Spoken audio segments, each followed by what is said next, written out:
It's time for Recipe of the Day.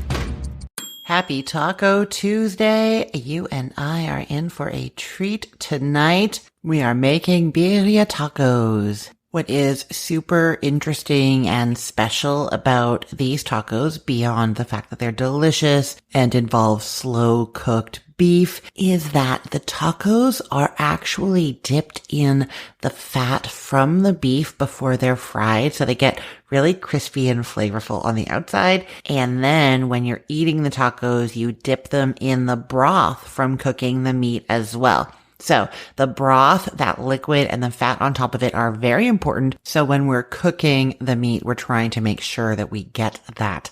And the broth is really delicious. It's flavored with chili, some vinegar, some garlic, some onion. Really tasty. I have some tricks to make it a little bit easier to get the flavor into there. And then what else can I tell you? Oh, the tacos are finished off, served with some toppings added inside, some cilantro and onion and a little bit of cheese. So they're just lovely, delicious. You've probably had them in restaurants before. Now you can make them at home too. So I said that I have an easier way to make the liquid that you cook the beef in. That easier way involves not using the dried chilies that are classic in this dish. Usually would use some guajillo chilies, ancho chilies, or arbol chilies, but you have to soak them for a while or simmer them for a while and then puree them and ideally strain them through a sieve. So it's kind of an extra step. You can absolutely do that step, and I'm going to link to my pozole recipe where I explain how to do that for you. So you can do that if you have the dried chilies. But if you want a slightly easier version, what I'm going to be telling you to do instead today is using some chipotle and adobo and some chili powder. It's going to bring that great flavor and just save a little bit of time. The other thing I'm doing to save time is that we're cooking the meat in the Instant Pot, because otherwise it takes quite a while to simmer it. So yeah, just some little things we can do so that we can have homemade birria tacos at home on Taco Tuesday, you know? Okay, you're going to start by seasoning a 2.5 to 3 pound chuck roast, a beef chuck roast, all over with 3 teaspoons of salt. You could use other cuts of beef, but you really do want that marbling and fat because we need that to come to the top of our braising liquid at the end so we can dip our tortillas in it to fry the tacos. So you do want something with some fat. Other things that are fatty enough are like beef short ribs, but they tend to be more expensive.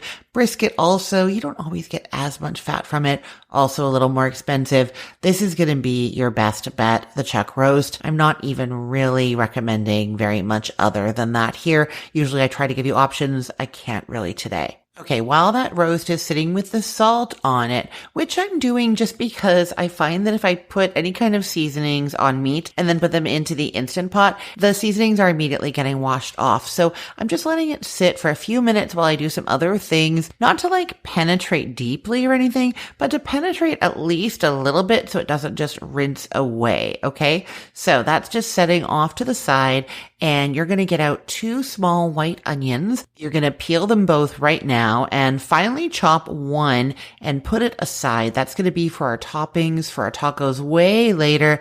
But I figure if you're peeling and chopping onions, you might as well do it at the same time. So chop one, set it aside. The other one, roughly chop and put it into a blender. To that blender, also add 4 cloves of peeled garlic, 1 14-ounce can of diced tomatoes, 2 to 3 tablespoons of chili powder. That's really up to you how much flavor you want there. And like how spicy your chili powder is. If you're using just a basic chili powder labeled chili powder, you can go in with the 3 tablespoons. But if it's like an ancho or a chipotle or something like that, it's going to have a little more heat, and then you might want to do a little bit less, okay? You are also opening one of those little cans of chipotles and adobo, and you're adding 2 of those peppers to the blender, along with a tablespoon of the adobo sauce from inside of that can. And you're going in with a tablespoon of cider vinegar, a teaspoon of dried oregano. If you have Mexican oregano, use that. If not, regular oregano is fine. a teaspoon of ground cumin, half a teaspoon of black pepper, and a half teaspoon of salt. Puree that until nice and smooth, and then transfer it to the Instant Pot along with 2.5 cups of beef broth. Then add the chuck roast into there and turn it over to coat it in the sauce. Set your Instant Pot to pressure cook on high pressure for 60 minutes, 60.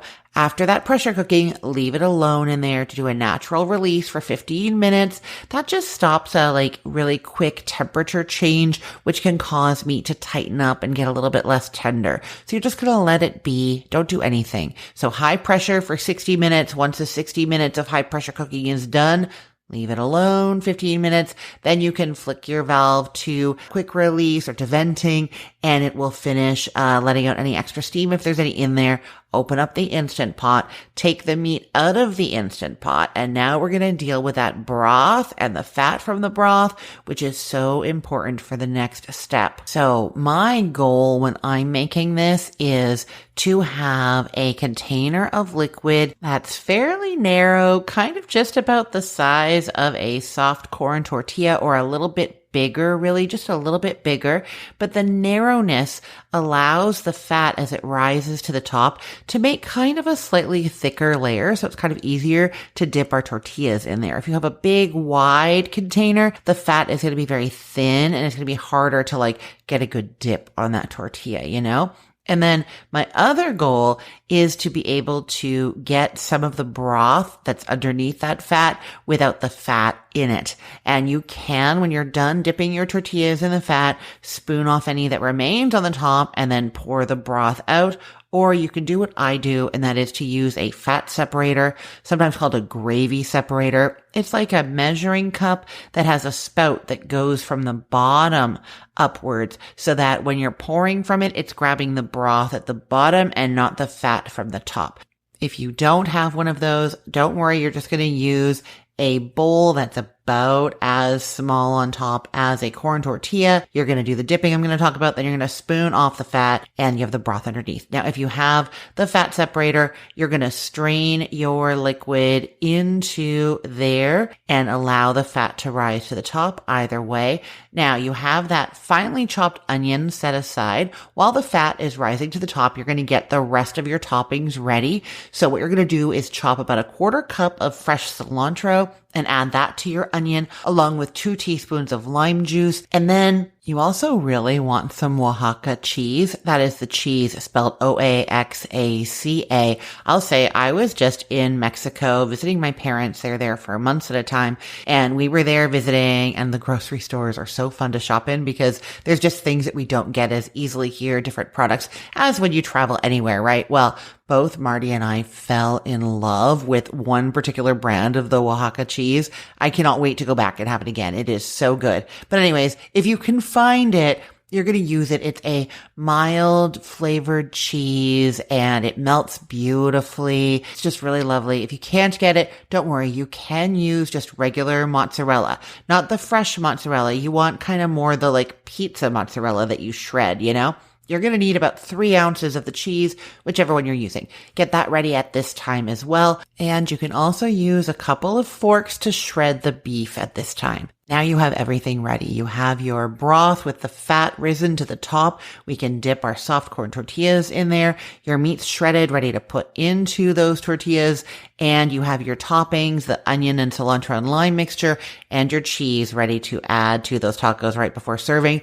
I would say to get out some little dipping bowls so that when we're ready to pour the broth out from under the fat, they're ready to go. Your platters, plates, whatever you're using, it is time because it's not going to be very much longer until you are feasting on these. Oh, I'm so excited. Now I'm going to tell you to preheat your griddle or a big cast iron skillet over medium-low heat, airing on the side of lower. This is one of those things I kind of think of it like pancakes where when you first start, they can cook way faster than you expected. And if you're doing a whole bunch at a time, you're trying to flip and move them all around and all of that. So go a little bit lower, get a sense of it. And then once you know your rhythm, then you can turn it up a little bit if you want to. Okay. So you've got your skillet over medium-low heat, you're going to get however many tortillas are going to fit in there, and they're going to be folded in half. I like to start with 4 again, just like figuring it out, So get 4 soft corn tortillas, and you're going to dip one side of them in the fat at the top of your container or gravy separator, and then lay them into the skillet, top each with some of the meat and some of the cheese, and just cook for a moment or two until they're lightly browned underneath. Then fold them in half. So fold one side over the other and cook until brown and crispy on the bottom. Flip and cook the other side until brown and crispy. And I'm just going to say, as you're doing this, you could be kind of spinning them. Like if different parts of your pan cook unevenly, like some are hotter than others, some parts of the tortillas are going to be browner than others. You're spinning, you're flipping, you're doing all the things. Once they're all nice and crispy on both sides, or as some of them crisp before others, transfer them to a plate. And before I tell you what to do next, I just want to explain why we started with them open and then folded them. So you start with them open just so it's easy to get the meat and the cheese into there, right? And then once they're browned a little bit, you're folding them over and then doing one side and then the other. Remember, the reason for that is that it's just easier to control. You have that other side to flip to, right? So we're browning on one side. We're waiting for the cheese to get melty inside. If it hasn't fully melted yet, one side's brown, one's not. You have more time. You could flip to the other side. So that's what's going on there. You just have another side to flip to if it's getting too dark, and you're not having them be all the way open also, because if they cook all the way open the whole time, then it's going to be harder to fold them, right? Because you kind of want them to sear into their folded position. Okay, so once you've transferred them to a plate, you're going to open them up just slightly and add in some of that onion, cilantro, lime mixture, and they're ready to go. Pour some of the broth out from under your fat in that container or pan, and whoever's eating first can start digging into those, and then you're going to keep going 4 or 6 tacos at a time, however many fit into your griddle or skillet, and using up the meat and the onion mixture and all your cheese. And yeah, that's what you're going to do. Now, I will say that I usually don't use up all of the broth, and depending who's home and how hungry people are, I don't always use up all of the meat either. But I have found that the leftovers from this, well, the leftovers are great. The meat's good. The broth is good. You can make more tacos the next day, but chances are I'm not going to feel like frying the tacos again the next day. What I do instead is to combine the rest of the shredded beef with some of the broth and put it in the fridge. And then the next day or 2 days later, I'll make up some rice and I'll add some beans and the rice to that broth and meat and have a really delicious soup recipe. Super delicious. Okay, I will put the link to this recipe in the show notes for this podcast episode, or you can head to cookthestory.com/ROTD and get it there. Everything there is arranged by date, so it's helpful to know that today is April 14th of 2026. I'm Christine Pittman from cookthestory.com, thecookful.com, cookfor2.us, and from this podcast recipe of the day, I hope you have a great day. Let's get cooking.